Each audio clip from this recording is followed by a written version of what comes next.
우리들의 후손들이 오늘에 사는 우리 세대가 그들을 위해서 무엇을 했고 조국을 위해서 어떠한 일을 했느냐고 물을 때 우리는 서슴지 않고 조국 근대화의 신앙을 가지고 일하고 또 일하고 일했다고 떳떳하게 대답할 수 있도록 합시다. 세계가 놀라고 세계가 부러워하는 고소득 선진 경제국 대한민국. 그러나 불과 60여 년 전 6.25 전쟁의 폐허 속에서 외국의 원조에 의존하며 허기를 달래야 했던 대한민국. 국민소득 76불, 실업률 25%의 세계 최하위 빈민국이었습니다.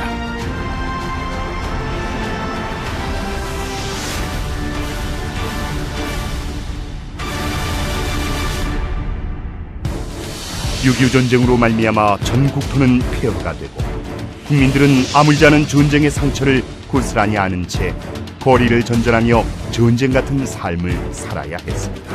이런 가난의 연속 앞에서 비통한 심정으로 깊은 생각에 잠긴 한 사람이 있었습니다. 바로 박정희 대통령. 마치 도둑맞은 헌집을 맡은 것 같다고 말한 박정희 대통령은 가난에서 벗어나 잘 사는 나라를 만들기 위해 경제개발 5개년 계획을 세웠습니다.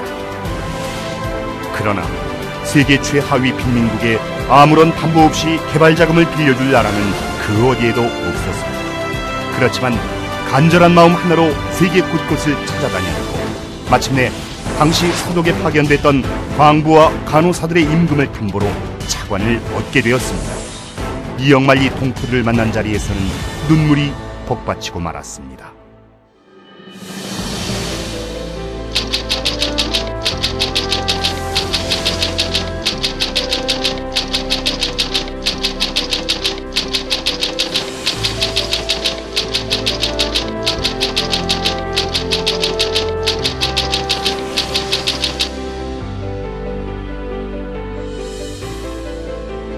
한편 박정희 대통령은 물자와 사람의 이동을 원활히 해야만 빠른 경제 성장을 이룰 수 있다는 확고한 신념으로 경부 고속도로 건설을 추진했습니다. 당시 가난에 찌든 국민들에게 고속도로 건설은 강한 반대와 비웃음의 대상이었습니다. 그러나 국가 발전의 대동맥이 되리라는 굳건한 믿음과 의지로 직접 현장을 답사하고 노선을 일일이 그려갔습니다. 아직도 아마 이 경부 고속도 도로에 대해서는 안 된다고 생각하는 사람들이 된다고 생각하는 사람보다도 숫자가 더 많은 걸로 이렇게 듣고 있는데 나는 이거 절대 된다고 해서 확신을 가지고 있다는 것을 오늘 이 자리에서 여러분들께 말씀드립니다. 1970년 7월 7일 경부고속도로가 완공되자 그동안의 반대와 비웃음은 사라지고 국민들에겐 할 수 있다는 자부심이 생겨났습니다. 그리고 경부고속도로는 전국 1일 생활권 시대와 함께 오늘날 연간 139조 원이란 경제 효과까지 가져오면서 그 누구도 예상치 못했던 한강의 기적을 이뤄내는 초석이 되었습니다. 철이 생산되지 않으면 농업 후진국에서 벗어날 수 없다. 1968년 포항제철을 시작으로 후진국 대한민국은 개발도상국으로 뛰어올랐으며 70년대 중화공업의 실천으로 고도 산업국가로 도약하는 발판을 마련했습니다.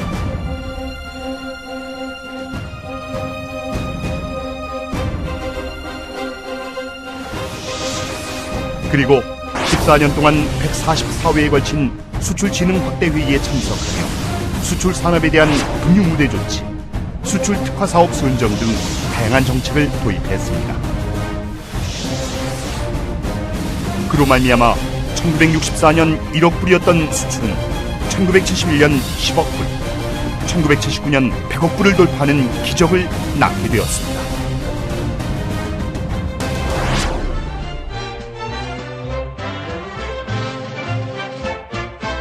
(1970년에는) 근년 자조 협동을 생활하는 범국민적 지역사회 개발운동인 새마을운동을 만들어 전국 농어촌 마을에 공동 영농 등을 통한 농업 생산성을 높여 도시와의 빈부격차를 줄이는 한편 쌀의 자급자족이 가능토록 했습니다.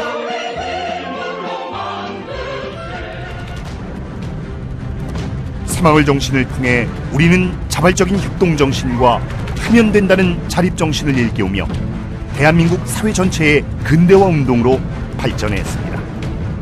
그리고 우리는 1977년 그동안 꿈만 같았던 수출 100억 불, 1인당 GNP 1000달러라는 또 하나의 기적을 만들어냈습니다.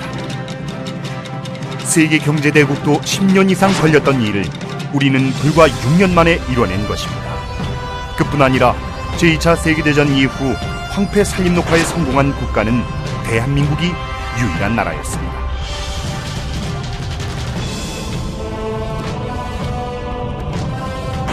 한편 교육면에서도 아시아 최고 이공계 대학으로 평가받는 한국과학기술연구소와 대한민국 대표 복지제도인 의료보험 시행은 전 세계가 부러워할 정도였습니다. 박정희 대통령은 대한민국의 굳건한 안보를 위해 한미동맹을 강화하는 한편 자유월남의 국군을 파병하여 라이따이안의 위용을 과시했고, 싸우면서 건설하자는 기치 아래 예비군 창설과 자체 무기 생산 등 총력안보 태세를 확립했습니다. 이렇듯 박정희 대통령은 모든 국민이 하면 된다는 정신으로 세계가 부러워하는 한강의 기적을 이룩해 했습니다. 박정희, 그가 우리와 함께 있었기에 지금의 대한민국이 있었습니다.